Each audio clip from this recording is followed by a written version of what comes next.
Addiction.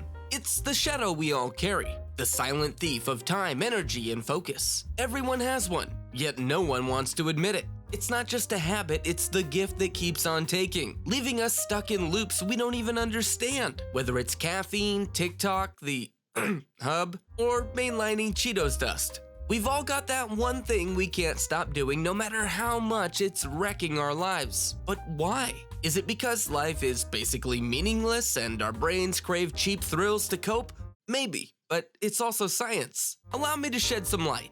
Lesson 1. Your brain is a junkie. Your brain loves dopamine, like loves it. Dopamine is the chemical that makes you feel good when you eat cake, win a bet, or remember that your ex's new partner looks like a wet sock. It's the "this is amazing, do it again" button in your head. The problem? Your brain isn't built for moderation. It's like a toddler with no off switch. You give it a little dopamine, say from a cookie, and it immediately wants more. One cookie? Nah. How about the whole sleeve of Oreos? Before you know it, you're 3 sleeves deep and wondering why you hate yourself. Addiction happens when your brain gets too much dopamine too fast. Drugs, alcohol, and even social media don't just hit the dopamine button, they sledgehammer it. Your brain loves this so much it starts reprogramming itself to prioritize the source of that sweet, sweet dopamine above all else. Family, work, sleep? Who needs those when you've got Candy Crush?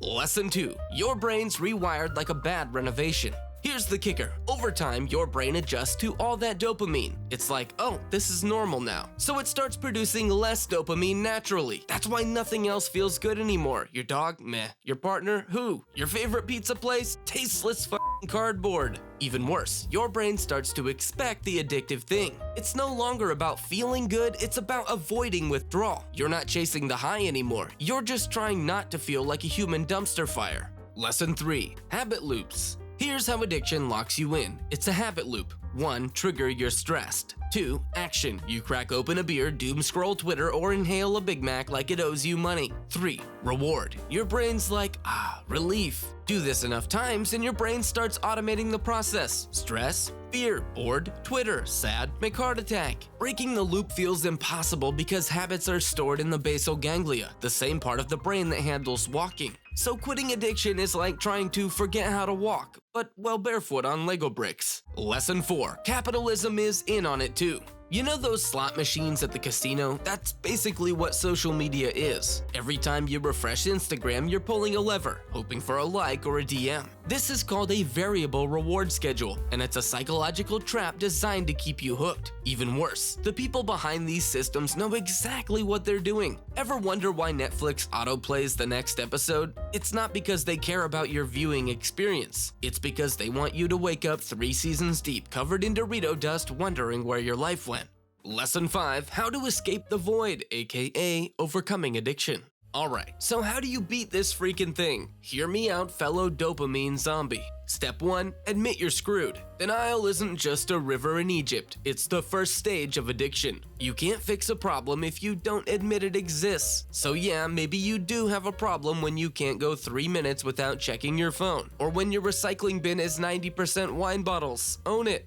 Step 2. Replace the habit. Quitting cold turkey is about as effective as using a plastic spoon to dig a hole. Instead, replace the bad habit with a less destructive one. Stress smoking? Try chewing gum. Doom scrolling? Try reading a book. Or just stare at a wall. It's the same thing but less depressing. The trick is to give your brain some kind of reward, just not the self-destructive kind. Think of it as swapping vodka for kombucha. Sure, it's not the same, but at least you're not hungover.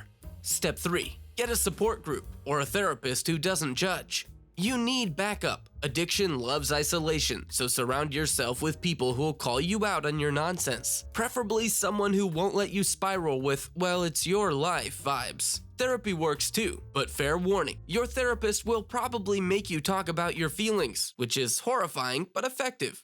Step 4. Learn to sit with suckiness. Addiction is basically your brain saying, I don't like this feeling, fix it now. Learning to sit with discomfort instead of numbing it is key. Meditation helps. Yep, it sounds woo-woo, but it literally rewires your brain to be less reactive to cravings. Plus, if you tell people you meditate, they'll think you're enlightened, and that's a dopamine hit all on its own. Step 5. Don't be a perfectionist. You're going to screw up, probably a lot, and that's fine. Recovery isn't a straight line. It's a drunk guy stumbling his way home. The important thing is to keep moving forward, even if you trip over your own metaphorical shoelaces. Lesson 6. Why are some people extra screwed? Here's a fun fact. Some people are just wired for addiction. Genetics, trauma, and personality traits like impulsivity can all make you more vulnerable. Basically, if life gave you the short straw, your brain is like, well, might as well lean into chaos. Addiction isn't a sign of weakness. It's your brain doing exactly what it was designed to do: chase rewards and avoid pain.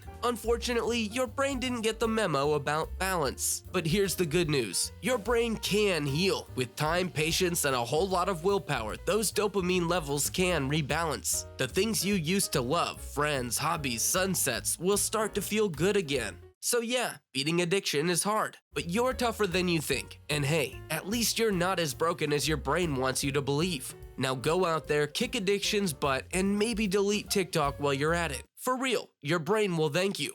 This therapy session won't cost anything more than one subscribe today. Love you, champ.